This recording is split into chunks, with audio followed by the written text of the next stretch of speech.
നിങ്ങൾ എപ്പോഴെങ്കിലും കയ്പ്പയ്ക്ക വെച്ചിട്ട് ഈ റെസിപ്പി ട്രൈ ചെയ്തിട്ടുണ്ടോ?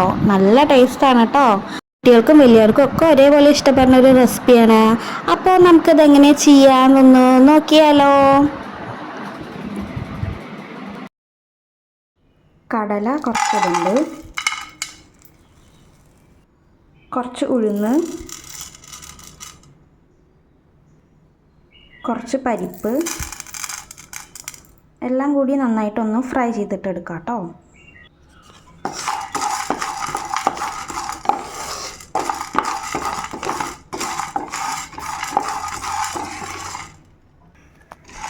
നല്ല ഒന്ന് ചൂടായിട്ടുണ്ട്. ഇനി ഇതൊന്ന് ചൂടാറിയതിന് ശേഷം ഒന്ന് മിക്സിയിൽ പൊടിച്ചിട്ട് വരാം കേട്ടോ. പാനിൽ എണ്ണ ചൂടായിട്ട് വരുമ്പോൾ കടുക്, കുറച്ച് കറിവേപ്പില, കുറച്ച് ജീരകം, ഇതെല്ലാം നന്നായിട്ട് ആയിട്ട് വരുമ്പോൾ നമ്മളുടെ മെയിൻ ഇൻഗ്രീഡിയൻ്റായ കയ്പ്പയ്ക്ക ഇട്ട് കൊടുക്കാം കേട്ടോ. ഇതിലേക്ക് ആവശ്യത്തിനുള്ള ഉപ്പ്, മഞ്ഞൾപ്പൊടി, മുളക് പൊടി, മല്ലിപ്പൊടിയും കൂടി ഇടുന്നുണ്ട്.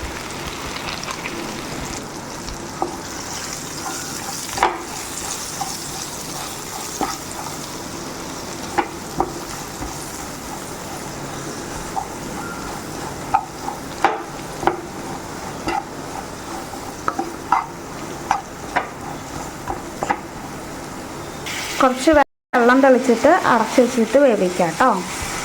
നന്നായിട്ടൊന്ന് ഇളക്കി കൊടുത്തിട്ട് വെന്തതിന് ശേഷം നമ്മൾ അരച്ചു വെച്ച മിക്സും കൂടി ഇതിലേക്ക് ആഡ് ചെയ്ത് കൊടുക്കാം കേട്ടോ. കഴിക്കാൻ നല്ല ടേസ്റ്റാണ്. നല്ല കറുമുറുന്ന് പോലെ ഉണ്ട്, കാരണം കുറേ പൊടികളൊക്കെ ആഡ് ചെയ്തിട്ട് കയ്പ്പയ്ക്കയുടെ കയ്പ്പൊക്കെ അങ്ങോട്ട് മാറി നിൽക്കും കേട്ടോ. അത്രയ്ക്ക് ടേസ്റ്റാണ്. എനിക്ക് നല്ല ഇഷ്ടമായി കേട്ടോ. ഉണ്ണിക്കും ഒക്കെ നല്ല ഇഷ്ടമായി. അപ്പോൾ കുട്ടികൾക്കൊക്കെ ഉണ്ടാക്കി കൊടുക്കാൻ പറ്റിയ നല്ലൊരു റെസിപ്പിയാണ്. അപ്പം നിങ്ങളും ഒന്ന് ട്രൈ ചെയ്യൂ. എന്നിട്ട് ഇഷ്ടപ്പെട്ട കമൻറ്റ് ചെയ്യാൻ മറക്കല്ലേ കേട്ടോ. മധുരം മിഠായി നിങ്ങൾക്ക് കണ്ടോ, വെള്ളരിക്കാൻ മിഠായി.